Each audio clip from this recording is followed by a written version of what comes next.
I had barely finished unloading the first few boxes when I heard someone yelling across the street saying, "Stop right there, you are not allowed to move into this neighborhood." And the way she said it was not confusion, it was authority, like she genuinely believed she had the power to decide who could live there and who could not. I turned around slowly, still holding a box in my hands, and saw a woman marching toward my driveway with 2 other people behind her, all wearing matching HOA shirts and serious expressions like they were about to shut down some kind of criminal operation instead of watching a man move into his legally purchased home. That morning was supposed to be peaceful. I had just gotten the keys to the house after months of paperwork, planning, and saving, and honestly, I was exhausted but excited because this was supposed to be a fresh start, a quiet place to settle down after years of service and sacrifice, but instead of feeling welcomed, I was being treated like I did not belong there at all. The woman stopped right in front of my driveway, crossed her arms, and demanded to know who I was and why I was unloading things into the property. And at first, I honestly thought maybe there had been some misunderstanding with ownership records or move-in dates, so I calmly explained that I was the new owner and had closed the deal the week before. But the second I said I was the owner, her expression somehow got even worse. She shook her head immediately and said, "No. Nobody informed the HOA about this, and until we approve you, nobody moves into this community," and the 2 people standing behind her nodded like this was completely normal. I could already feel the tension building, but I kept my voice calm because arguing with people like that never helps. I told her respectfully that the purchase was legal, everything had already been finalized, and I had every right to move into my own house. That is when she pulled out her phone and said, "If you refuse to cooperate, we will involve the police. Before this gets even crazier, make sure you like this video and subscribe to Karen's Stories Daily, because this situation turned into something nobody standing there expected." I honestly thought she was bluffing, because no reasonable person calls the police on someone unloading boxes into their own home. But a few minutes later, 2 patrol cars actually pulled into the neighborhood, and suddenly every neighbor nearby started watching from windows, sidewalks, and driveways like some huge drama was about to unfold. The officers stepped out calmly and approached us, asking what the issue was, and before I could even speak, the HOA woman jumped in, explaining that an unauthorized person was attempting to occupy a home without HOA approval and refusing to leave after being warned. The officers turned toward me and asked if I lived there, and I said, "Yes.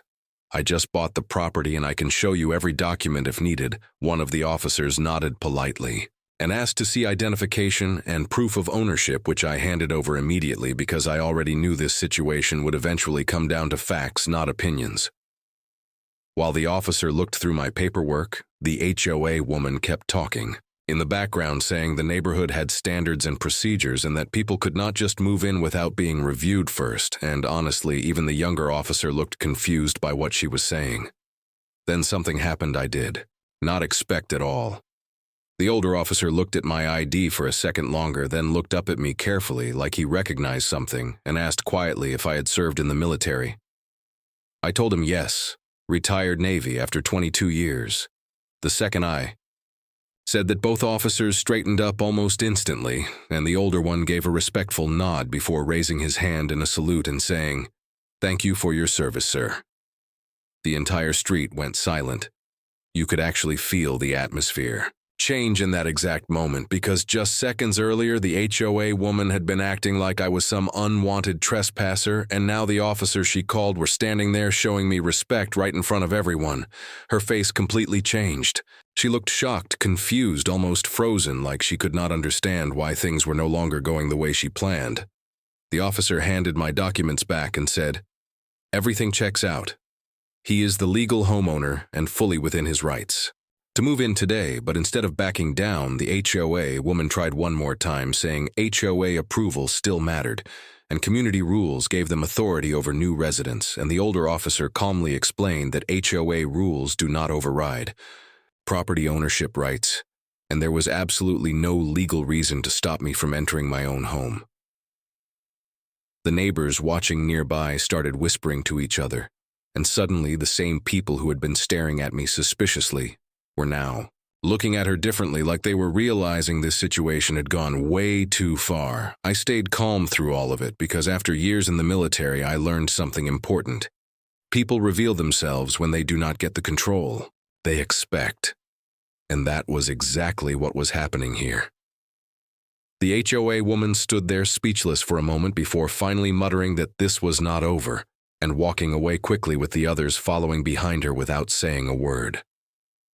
The officers stayed a few more minutes apologizing for the misunderstanding and even helped me carry a few boxes inside before leaving, and honestly, that simple act of respect meant more than they probably realized, because after the way the day started, it reminded me that not everyone judges before knowing the truth. As I stood inside my new house looking out the front window at the quiet street again, I realized something important. Some people think power means deciding who belongs somewhere, but real respect comes from character, not titles, not neighborhoods, and definitely not HOA approval. And deep down I knew this was only the beginning, because people like that rarely let things go easily once they realize they lost control.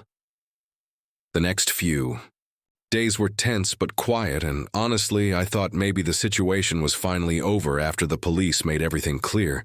But then, small things started happening: packages left at the wrong address, complaints about my truck, even notices about rules I supposedly violated within my first week there. It became obvious very quickly that the HOA woman was not happy about what happened in front of the neighborhood, especially after the officers showed me respect instead of treating me like a problem. But this time I was ready for it.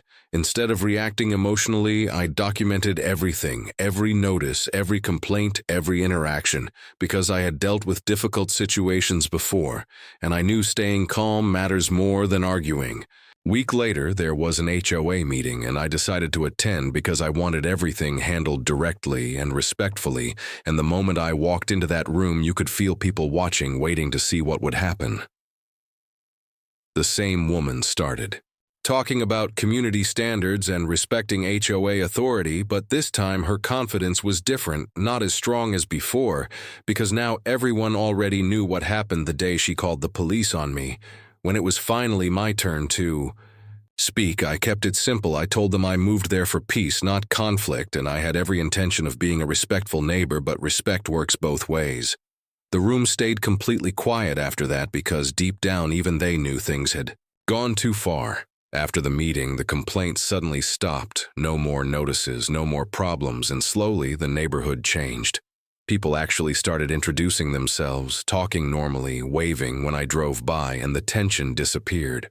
What stayed with me most was not the argument or even the police arriving. It was that moment when assumptions collapsed and respect replaced judgment.